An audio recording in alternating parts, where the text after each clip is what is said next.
Welcome back to East Kalimantan, Borneo. It's day 4 in the jungle. Good morning. It's day 4 in the jungle. Temp is wonderful. Cloud cover's light, and the water's dropping in the river. Should be a great day. Breakfast, baby. I woke up with some pain in my right foot. A little too much barefoot time. Foot's not looking super happy. Joys of having a pro on the trip. Look at this thing. It's magical. It cleaned this when I could not get it clean otherwise. This is hopefully going to be my new favorite rod. It's a Hardy's Aim Pro 9 weight. I've had the 8 weight for a couple of years now and I freaking love it. I picked this rod up right before the trip. Really excited to fish it. I've got a Ross Evolution Salt 8 or 910 reel on it, and then Scientific Anglers 9 weight Tropical Titan intermediate line. I'm going to throw some streamers on it, see what happens. Get down a little bit, have a little bit more backbone, and I think it'll complement the dry fly on the 8 weight with the floating line really well. So when you're putting together a fly rod, one of the easiest things to do is to double back the fly line to run it through the guides. If you try to do it with just the leader or just the tip of the fly line, it's really easy to miss one of the guides. And do it the same way every single time. I use my left hand like this, and I go up all the way. Make sure I get it through every single guide. Digging a burrow underneath your skin. Oh, get it out! Get it out! Chili pepper. We don't know the name of this fruit, but it looks pretty magical.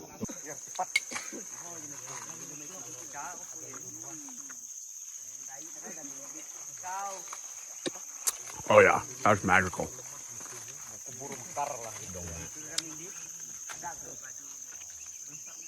This is so good.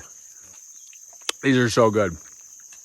Western candy is just trying to recreate the magic that is jungle fruit. This is why the white man shouldn't try to follow the Dayak into the jungle. So I'm fishing a intermediate line, which means I'm not going to do a very long leader because the intermediate's already clear and it gets down. And the fish aren't going to be that leader shy. So here's the loop on the fly line, right? I'm going to take the loop of my leader. I did a double surgeon's knot.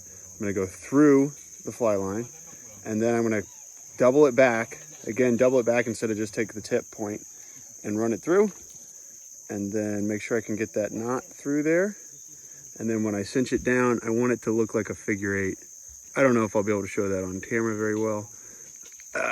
But it looks like a figure 8. And that means it's cinched in effectively. So then I want to throw a big fly here because I want a lot of profile. I'm going to do a 6/0 GT fly.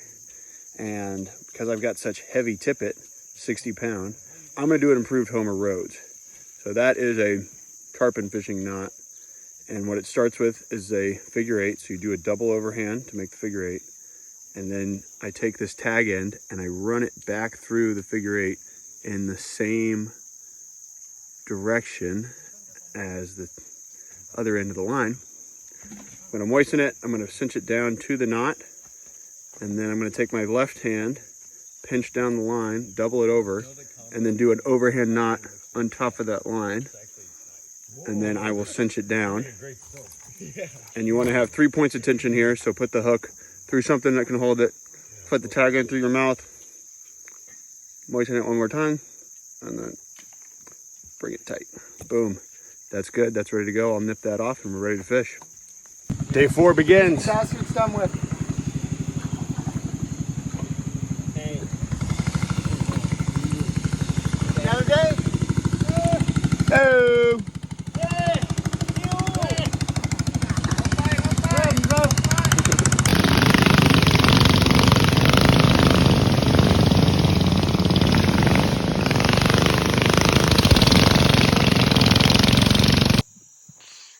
Lots of sun today. Lots of sun. Just reached our starting point. Let's give the water a little break and we'll get to it. It's 1:35. It is super hot. We had a really awesome follow and almost eat by a great fish. I might have been a little late on the hook set, but But it was also, he was so timid. He hit it like 3 times. And finally started going down.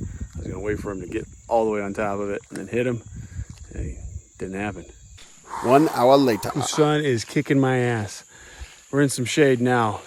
But oh my God, we did a stretch of full sun. The fishing's been solid, but it's just too hot. You gotta get in the shade for lunch. Oh, it's like 2:30 now. It's been a lot of sun. I'm feeling like a new man. So much better. Nice lunch. Sat in the water like 5 minutes. Then had some new fruit that was sour but sweet. It's fascinating. Ryan's getting all set up to try to get some casting shots. Gotta fake it. No way to film casting otherwise.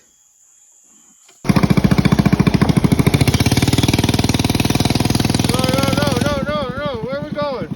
Go back. Big Kaloi, 20-pound bull. Yeah, Wait, that one? this. That one? Okay. Yeah. I forgot how much these fish piss me off. Taking a much needed break so Ryan can set up a shot. The jungle absolutely kicked my butt today. I got back to camp worn out, homesick, over it. Luckily, the jungle also has its gifts in the form of the best meat I've probably had in I don't know how long. Wild boar, killed last night, cooked in camp today. Absolutely magical.